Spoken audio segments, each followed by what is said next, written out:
신에 대한 사랑. 앞에서는 분리의 체험과 여기서는 생기는 분리 상태의 불안을 합의례 경험에서 극복하는 욕구가 사랑에 대한 우리 욕구의 기반임을 검토했다. 사랑의 종교적인 형태 이른바 신에 대한 사랑도 심리학적으로 말하면 별로 다른 점이 없다. 신에 대한 사랑은 분리 상태를 극복하고 합의를 이루가려는 욕구에서 생긴다. 유실론적인 종교에서는 그것이 다신론이든 일신론이든 신의 최고의 가치, 가장 바람직한 선이다. 그러므로 신에 대한 특별한 의미는 한 사람의 가장 바람직한 선이 무엇인가에 달려 있다.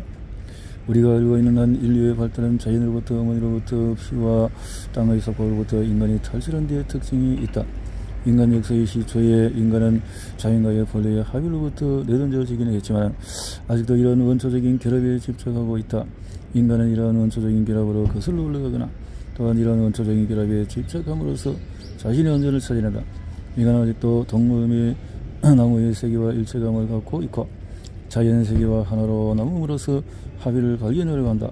여러가지 원시 종교는 이러한 발달 단계를 증명하고 있다. 동물은 토템으로 변하고 사람들은 가장 엄숙한 종교적인 행위나 싸움터에서는 동물 가면을 쓰고 동물을 신으로 숭배한다. 좀 더 발달한 단계에서 인간의 예술이 직권과 예술가의 기술로 발달되었을 때 인간이 더는 자연의 선물 인간이 에만 전적으로 의존하지 않게 되었을 때 인간은 선수 만들어낸 것을 신으로 바꿔 놓는다. 인간은 자신의 힘과 기술을 자신이 만드는 사물에 투입하며 따라서 소외된 형식으로 자신의 솜씨와 자신의 소유물을 숭배한다. 우선 어머니 중심의 종교로부터 아버지 중심의 종교로 발달을 말하기로 하자. 19세기 중엽의 바흐오헨과 몰간의 위대한 결정적인 발견에 따르면 그들의 발견이 가장 학문적인 분야에서 반대에 직면하기는 했어도 적어도 여러 문화에서 부교적인 종교에 앞서 종교의 모교적인 시기가 있었던 것은 의심의 여지가 없다. 모교적인 시기의 최고의 존재는 어머니이다. 어머니는 열심이고 또한 가족과 사회의 근위자이다. 어머니의 신의 사랑. 인도 문화, 이집트 문화 그리고 그리스 유대교의 사랑을 생각해보면 우리는 남성적인 신들이 있고 그 중에서 어떤 것은 신이 지배하거나 모든 신이 일자 곧 하느님을 제외하거나 제거되어버린 부의 세계 가운데 놓이게 된다. 그러나 인간의 마음에서 어머니의 사랑에 대한 소망을 지워버릴 수 없기 때문에 자유로운 어머니의 상이 심전에서 전적으로 처방되지 않았던 것이 놀라운 일은 아니다. 성처녀, 성녀. 신의 사랑은 은총이고 종교적인 태도는 이 은총을 믿고 자신을 연약한 머리채로 만드는 것이다. 우리는 여기서 좋은 일에 대한 캐톨릭의 교리는 부교적인 양상의 일부임을 알 수 있다. 나는 복종할 아버지의 명령을 수행함으로써 아버지의 사랑을 획득할 수 있다. 한편 루터의 교리는 가장 현저한 부교적인 성격을 드러내면서 그 안에 숨겨진 모교적인 요소를 포함하고 있다. 어머니의 모습을 가장 명백한 상에서 제거하고 아버지의 모습으로 대체한 것은 루트 신앙의 특이성이다. 따라서 어머니의 사랑을 받고 있다는 확실한 대신에 아버지의 무조건적인 사랑을 희구하는 것은 억과 어긋나기를 바라는 강력한 회의가 여기에는 최대의 특색이 되었다. 신에 대한 사랑의 성격은 종교의 무교적인 측면의 상대적인 중요성에 달려있다 보기보다는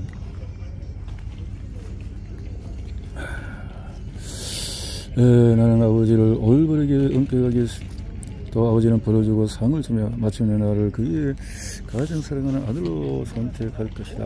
아버지 종교의 모교적인 측면에서 나는 신을 가장 자유로운 어머니로서 사랑한다. 나는 어머니의 사랑을 믿고 내가 아무리 가난하고 무리를 가더라도 내가 아무리 죄를 짓더라도 어머니는 나를 사랑할 것이고 그러나 신에 대한 사랑의 모성적인 부성적인 측면에 이러한 차이점은 이 사랑의 원성을 결정하는 요인 가운데 하나에 지나지 않는다. 인류의 발달은 종교와 마찬가지로 어머니 중심의 사회의 구조로부터 아버지 중심의 사회로 구조로 변했으므로 우리는 사랑이 성숙해가는 과정을 주로 부교적인 종교의 발달에서 더듬을 수 있다. 신은 노아와 계약을 맺는데 이 계약에서 신은 다시 인류를 멸망시키지 않겠다고 약속한다. 결국 그것은 스스로를 속박하는 계약이다. 신은 약속으로 속박당할 뿐 아니라 자기 자신의 원리이고 정의의 원리로서도 속박당한다. 이러한 바탕이 있었으므로 신은 적어도 10명의 올바른 자가 있다면 소돔을 용서해달라는 아버지의 요구에 양보한 것이다. 그러나 더욱 발달할수록 신은 전제적인 부족장의 형태로부터 자유로운 아버지 자신이 요구해온 원리에 의해 자신도 속박당하는 아버지의 모습으로 변한다. 더 나아가 신은 아버지의 모습으로부터 신의 원리, 정의와 진리와 사랑의 원리의 상징으로 변한다. 신은 진리이고 정의이다. 이런 발달에서 신은 이미 사람이나 남성이나 아버지는 아니다. 신은 현성의 다양성의 배후에 있는 통일 원리의 상징이고 인간 내면에 있는 정신적인 종자,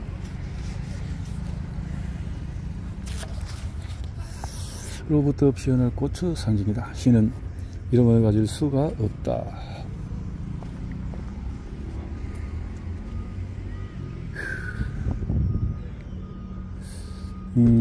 신은 모세에게 자신의 이름이 나는 스스로 있는 자니라 라고 말한다. 나는 스스로 있는 자.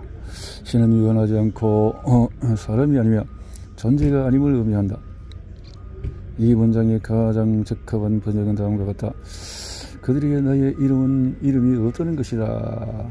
헛되이 신의 형상을 만들지 말라. 그 후 신앙이 발달한 단계에서 이 사상은 더욱 진척되어 인간은 신에게 어떤 적극적인 한정사도 사용해서는 안 된다는 원리가 된다. 신에 대해서 신은 현명하고 강하고 착하다고 말하는 것은 다시금 신을 인간이라고 말하는 것이 된다. 내가 할 수 있는 이런 길까지야 신은 신이 아니다. 소극적인 한정사로 말하는 것은 신은 한정되지 않고 불친절하지 않고 불의를 행하지 않는다고 가정하는 것이다. 나는 신 무엇이 아니 라는 것을 알게 되면 될수록 신에 대해서도 많은 지식을 갖게 된다. 이 신은 사상의 성숙해짐에 따라서 그 결과는 결국 신의 이름을 말하지 않고 신에 대해서 말하지 말라는 한 가지 결론에 도달할 수 있을 뿐이다. 이때 신은 일신론적인 신학에 있어서 잠재적으로 가능한 것, 곧 현상적인 의지의 기초에 있는 통일성, 곧 모든 존재의 근거를 가리키는 이름 없는 일자 말로 나타낼 수 없는 침묵자가 된다. 곧 신은 진리가 되고 사랑이 되고 정의가 된다. 내가 인간적인 한 신은 아니다. 신인 동형의 신으로부터 순수한 일신론적인 원리로서의 이러한 진화가 신에 대한 사랑의 원성에서도 온갖 차이가 생겨나게 한다는 것은 매우 명백하다. 신이 아버지인 한 나는 어린아이다.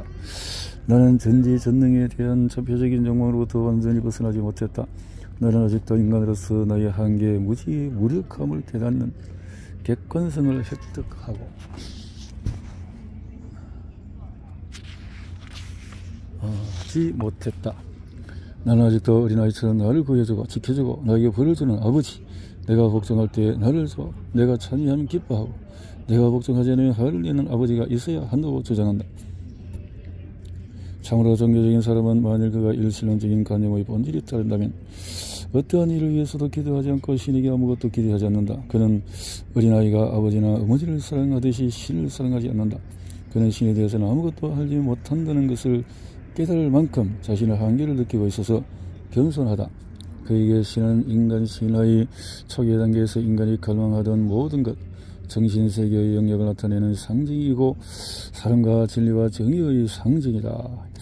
이러한 관점에서 본다면 일신론적인 사상의 논리적인 기결은 신에 대한 학문, 곧 신에 대한 지식을 전적으로 부정하는 것이다. 모든 일신론적인 체계에서, 심지어 비신학적인 신비적인 체계에서조차 인간을 초월해 있고 인간의 정신적인 힘 및 구원과 내적인 탄생에 대한 인간의 갈망에 의미와 타당성을 부여하는 정신의 왕국의 실제를 가정하고 있다. 사랑, 이성, 정의의 왕국은 오직 인간이 이러한 능력을 자신 속에서 인간의 발달 과정을 통해서 발달시킬 수 있기 때문에 또한 그 정도로 따라서 현실로서 존재한다. 이런 관점에서 인간이 스스로 삶에 부여하는 의미 이외의 삶에는 다른 의미가 있을 수가 없다. 신에 대한 사랑을 다루어왔지만 나 자신은 일신론적인 관점에서 생각하고 있지 않다는 것. 아리스토텔레스는 논리학의 이 공리는 우리 사고의 습성에 깊이 침투해 있기 때문에 자연스럽고 자명한 것으로 느껴진다. 아리스토텔레스의 논리학과 대립되는 것이 바로 역설적인 논리이다.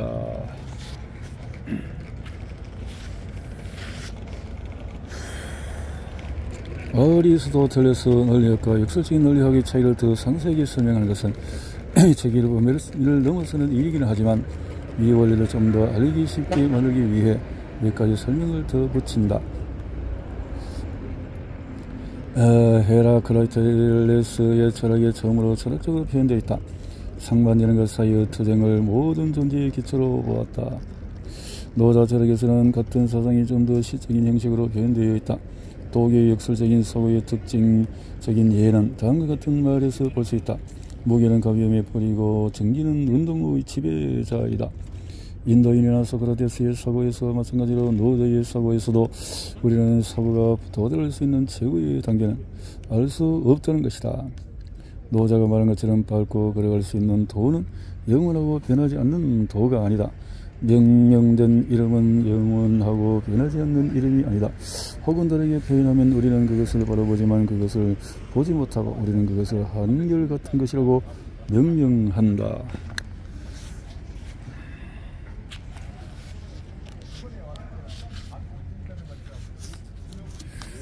예.